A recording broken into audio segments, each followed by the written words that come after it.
As always, all of your in-game and post-game Illinois coverage will be right here at IlliniHQ.com. Follow along all night with beat writer Scott Ritchie from his courtside seat at State Farm Center. Tweets by Sarah K.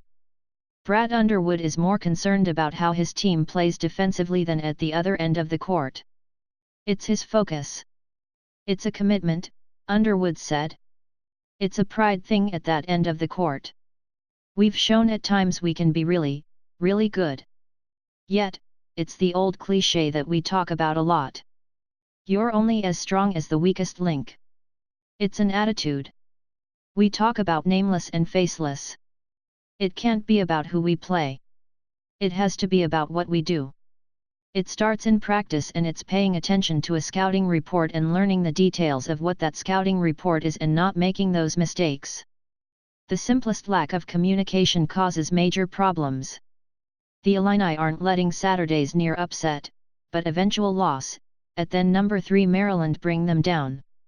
They liked what they did against the Terrapins, especially in the first half, in putting the third-ranked team on the ropes on its own home court. We came out there, and we fought, junior guard Trent Frazier said. I thought we did a great job of executing our game plan. We did everything we were supposed to do. The ball just didn't go in those last few minutes. We did a great job, and they hit a miracle shot. There's nothing to be sad about. We've got to let that one go and just be prepared to win this one. This team, we're moving along. I thought we did unbelievable that game. We're really happy where we're at. We're not going to let that loss affect us. We took a step forward. Tuscola sophomore Jalen Quinn is at tonight's number Illini game. Scott Ritchie, at Sarah K., December 12, 2019. Illinois' preparation for tonight's game against Michigan was a little different for a Big Ten showdown.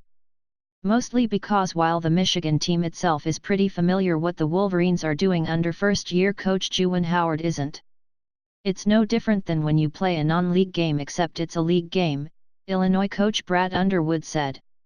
Juwan is a tremendous coach, and he's inherited a tremendous program with a lot of veterans. Those veterans are making plays. They're playing much faster. They're all shooting threes.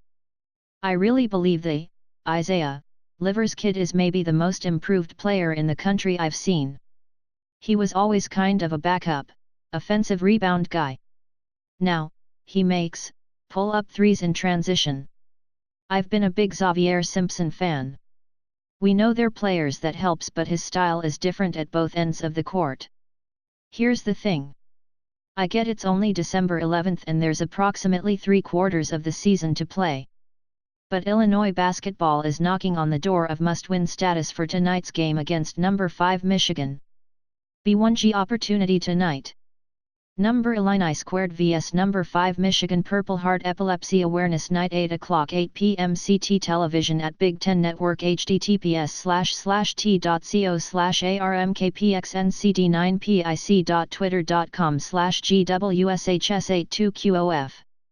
Illinois basketball, at Illini MBB, December 11, 2019. Why? Well, Illinois has yet to beat a power conference team this season. The Illini lost by 21 in the desert after falling apart in the second half at Arizona. Then came a 27-point first-half deficit at home against Miami, where the comeback fell just short. Then there was Saturday's second-half collapse, sort of, at Maryland.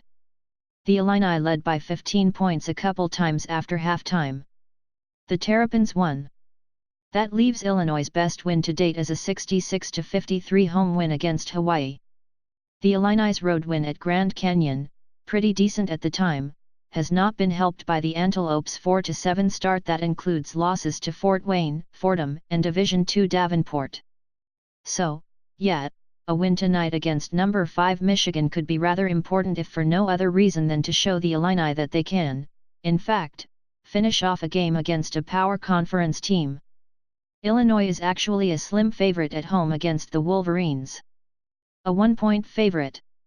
It's also worth noting that no Big Ten road teams have won yet in the early conference games. Like ranked Maryland falling at unranked Penn State last night. The court was stormed. Will it happen tonight at State Farm Center?